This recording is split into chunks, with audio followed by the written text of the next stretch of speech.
Hi everyone and welcome back to my channel. So today I want to continue the conversation I started about some of the traumas I experienced just during my childhood. And if you haven't seen my first video on this topic, I'll definitely link that below, but I just want to say that today we're going to be talking specifically about the nannies that I had growing up. So before I do so though, I definitely want to warn everyone up front that part of this video is definitely going to be talking about the sexual abuse that I experienced as a kid. So I definitely know that this may not be for everyone. No worries. I know that this topic can be super triggering for so many people. So I have to say though, for me, it's been something that I think is really important to talk about because honesty has always been such an important part of my healing process, and as well as just talking about it and sharing my experiences with anyone who has been through something similar. And I just really, want everyone out there who has gone through this to just feel less alone. So let's start from the beginning.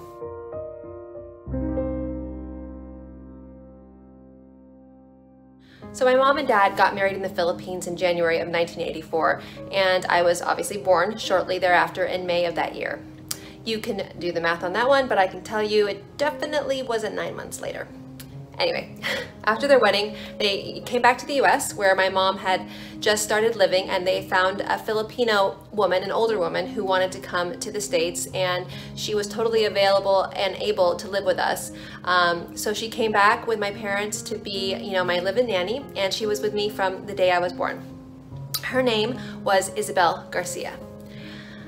I called her Ima. Ima was her nickname, and she really just played such a vital role in my life. And in a lot of ways, I have to say she was like a second mom to me. I mean, she was the one who basically did everything, that a mom does, like feeding me, taking me to school, etc. My mom was obviously so busy at work, just trying to put food on the table, and she was just nonstop trying to build her business, her startup, Nurse Providers. And she really did build that business, I'd say, from the ground up. And, basically Ima would do things that typically, moms do. And, my mother at the same time, though, she was trying just to live, to make sure that we were living a better life and not like a life like her, like she lived, which was in poverty. And, Ima was basically just the one there during my waking hours. And I'd really only see my mom at dinner time, or once, when I was older, it was like, come downstairs to my office, let me check your homework, and then once in a while over the weekend. But Ima was really just the one that was solid and there,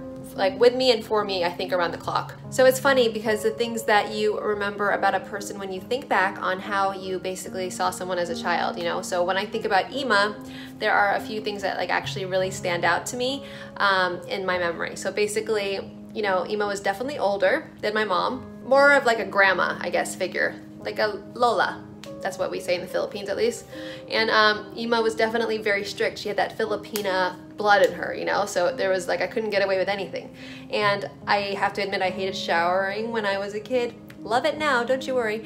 And so I just remember her always forcing me into taking a shower. I couldn't fool Ima, that's for sure. I fooled my mom quite a few times, but definitely not Ima. And also we had a little bit of trouble communicating, right? Because Ima only spoke Tagalog, which is the Filipino language, and I only spoke English, obviously. So basically there was two different languages being spoken at home. I would answer in English, she would talk to me in Tagalog, and I have to say though, I still understand Tagalog to this day, so when my mom tries to talk crap about me with her friends, I know what she's saying.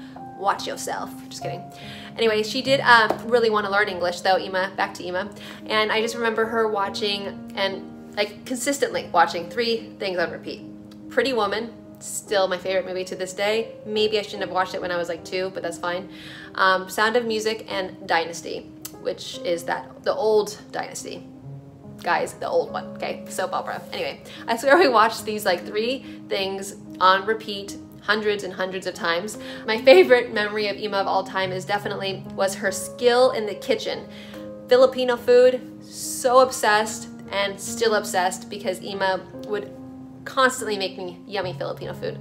And she would also, dress me up for school, and we would watch just those 3 movies together all the time. And the only thing that she never really did because of the language barrier was basically just check my homework, which my mom would do. So really the only thing that Ima didn't do was drive as well. So once my mom and Bob, my stepdad, started dating, there was basically another man that came into our lives to make sure that we were able to get to our extracurricular activities, and he just drove us around and things like that, but we'll get to him shortly. Anyway, so as I basically grew up throughout the years, I always thought Ima would, you know, be there for everything, even the moment that I was gonna get married. You know, she would definitely, I totally thought she would be there at my wedding someday. I'll never forget getting a call actually when I was 13 years old, and I was at one of my very first dance competitions. She just broke the news to me that evening and said, well, I just want you to know that Ima has cancer, and it's breast cancer, and basically that it had spread throughout her whole stomach. And this was my first, I guess, my first real awareness of like what cancer was. You know, it was really sad because Ima wasn't able to eat. You know, we had to talk to her about what her last wish would be, and she said that her last wish would be to die in the Philippines with her older sister there.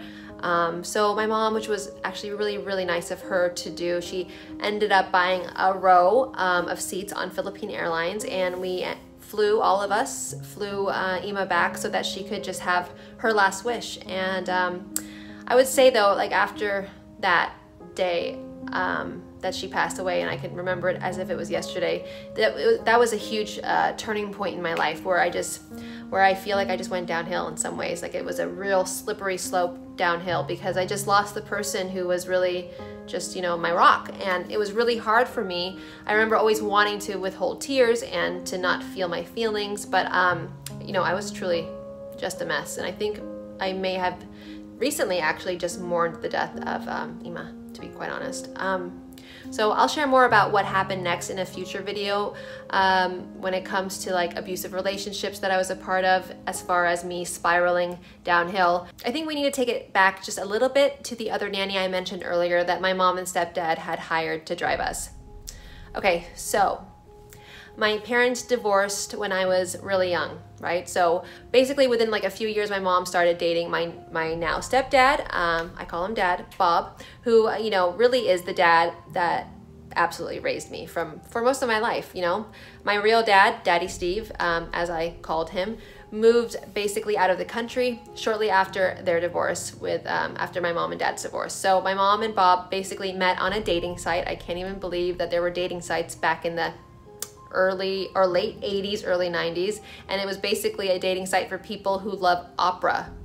Random. This is hilarious, but anyway, with Bob came his daughter Mandy, with his previous marriage, and he also came with a live-in nanny for Mandy that would stay with them, you know, the few days a week that Mandy was there.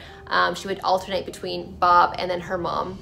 So since she alternated, you know, between his house and her mom's all the time, it was every single week, the nanny was an older man named Jerry, who was actually a retired mailman, and Bob had hired him to basically drive Mandy to and from school. She went to Crystal Springs, which was pretty far away, and activities, you know, that she would be doing, after school activities, since Bob himself also worked a lot as a dentist. You know, he just opened his own practice and he worked long hours.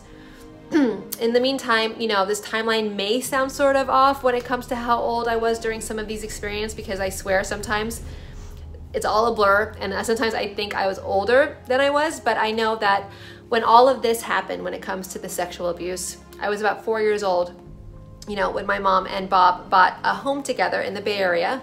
And so I'm assuming it would have been at about that same time that Jerry started to help care for me as well. So in theory, really, it just seemed perfect because, you know, in their eyes, in my parents' eyes, like I said, Ima just didn't drive. So here was this man that just could help take me to activities, after school activities, dance rehearsal, recital, you name it. So I was basically getting to the age where I just started wanting to do more things, and that my mom just made sure I did. So I just remember glimpses of everything, right? So I remember this man basically grooming me. And for those of you who don't know what grooming is, it's basically a full brainwash. It's like brainwashing in a way, and this is why I believe pedophiles do what they do when kids are of this age. And I just will never forget him taking me with him to, you know, this, you could call it, I guess, a party for retired mailmen.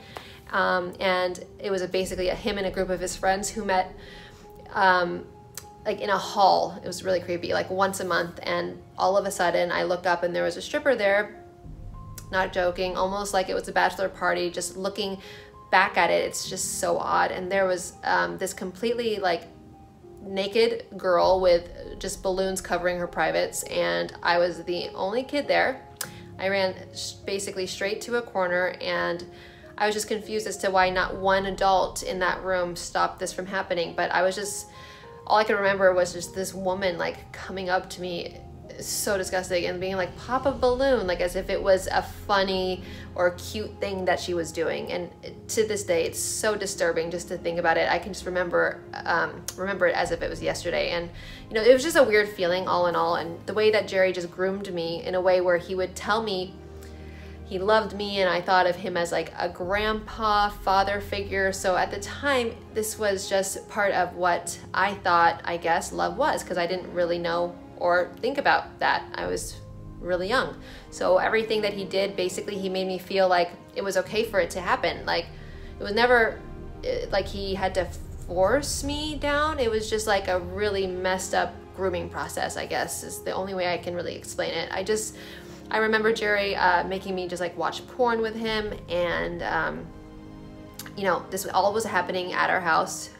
And also, you know, he just drove this like creepy tan colored van. It had chipped paint, and just overall was just super creepy looking. And sometimes, most of the time actually, he would end up touching me in the van after he would pick me up from school. And also in like the living room area where my parents still live to this day in Atherton, there was a piano there, and still is there, and he'd basically put the TV on, and you know, Ema would be so busy cooking constantly, like breakfast, lunch, dinner, and I remember him touching me basically as Ema was just cleaning right next to us. And I don't know, I just feel like, I guess I just didn't know what to do, especially when it comes to approaching Ema or my parents about what was happening. Ema was basically there the whole time that like Jerry would be touching me, but like literally in another room.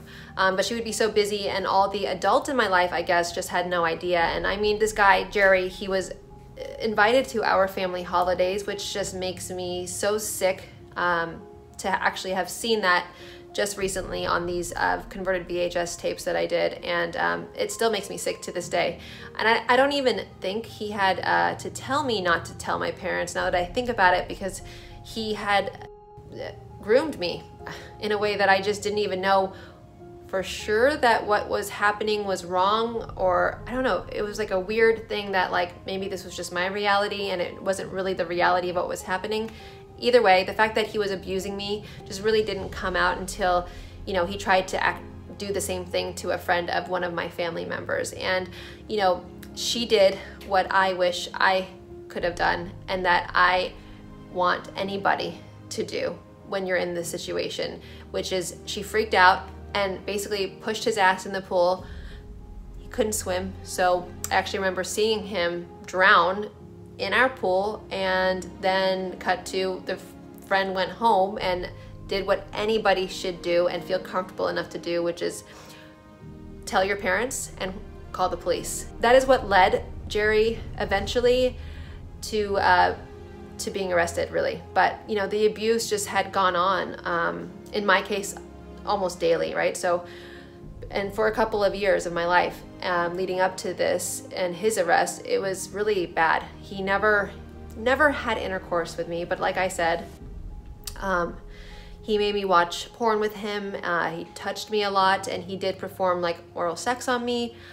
And even now, I just can barely say those words. Like it still makes me so sick, because I was just such a little girl, and it's just so hard to believe that someone can do that to a girl who's so innocent at the time. Anyway, honestly, I just feel so angry when even just thinking about it now. And when I found footage like I just mentioned, of him while putting stuff together for this channel, I found myself just feeling so many different feelings, from sadness to tears, and to emotions of feeling like anger and upset at my family. You know, when this guy got arrested, I was only around 6 years old, and I testified against him in court, and I'll never forget it. I was basically, I think I was wearing a baggy sweater with a neon number 6 or 9 or something on it, and I was just so nervous that the sleeve of my sweater was covering my hand, you know, this hand, as I was being sworn to oath. And the judge was basically said to me something like, "Can you please, ma'am, roll up your sleeve?" And I think my mom, you know, from what she had told me, she came to help me. Although what is so weird is that she said for most of it, she wasn't even allowed to be in the room. And when I was testifying, and I just kind of remember her crying a lot, so maybe that was why. Who knows? A lot of it's a blur, and a lot of it feels like it was just yesterday. I literally could just draw it out for you what has happened. But the whole time, basically, as I was testifying, there was Jerry right in front of my face.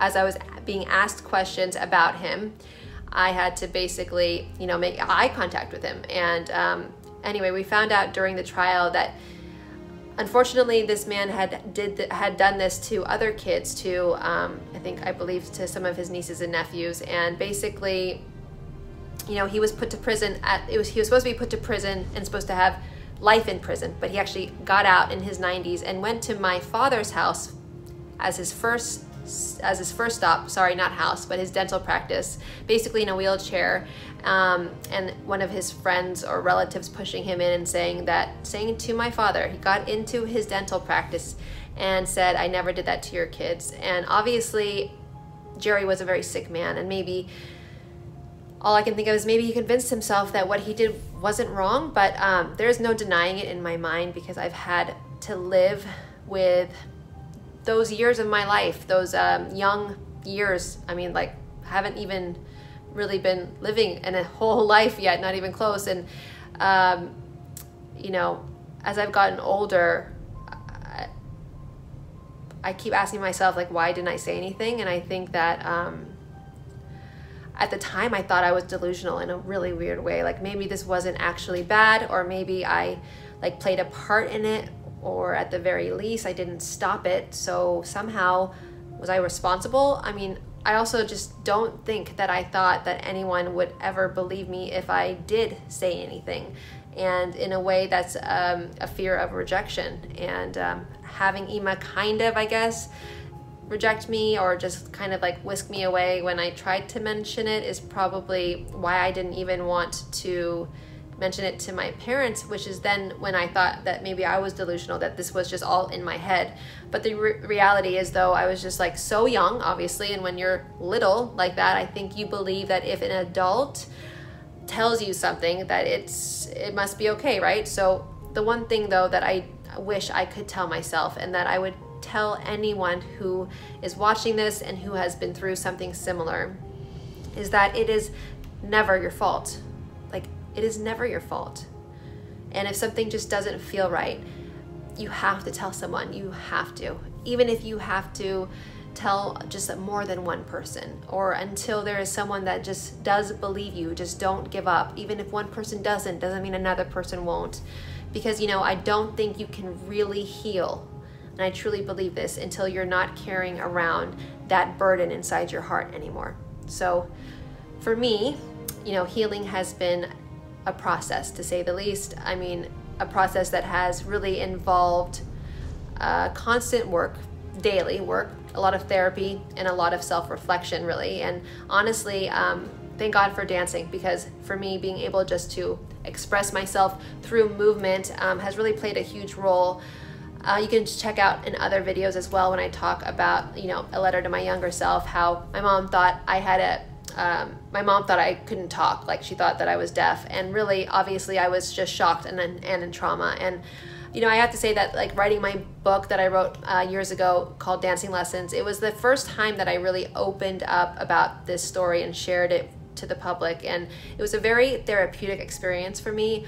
I just wish that I could say, you know, I'm fine now, you guys. I'm healed and it doesn't affect me at all, and I'm not defined by my past and blah blah blah. But that just would be a straight up lie. And there are definitely still some days, you guys, when I wake up and I just feel super depressed. I don't know where it came from. I feel sorry for my husband because I'm super moody, and I really just have to continue to work to pull myself out of that place. And you know, moving forward, and currently I've been finding that meditation is just a huge tool for me, just to be able to like get to a space where I'm present, I'm here, I'm listening to my own thoughts, or not listening but observing. And you know, back then, I have to say, not even then, but just recently, the idea of meditation scared the crap out of me. And all I would really do is, in my 20s, I'd say, is numb myself and numb my thoughts and numb my emotions. But I realized that, you know, that wasn't really helping me. It actually made me more depressed to heal. And it wasn't it was definitely not on the path to healing. And I'd have to, you know, I'd have these like dramatic mood swings, and I had some really like self-destructive patterns, which I would say were definitely related, obviously, to just not really being willing to sit with my experiences and process them.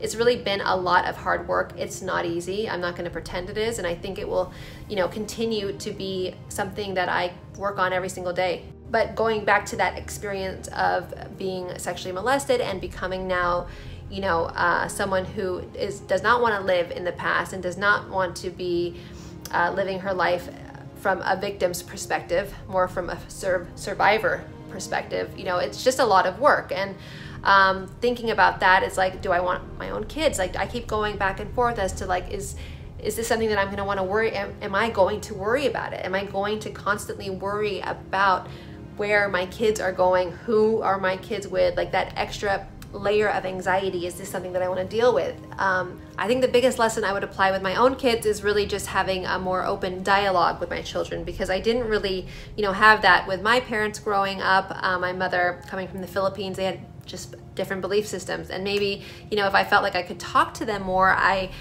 probably would have said, you know, something sooner, or have had at least felt comfortable doing so.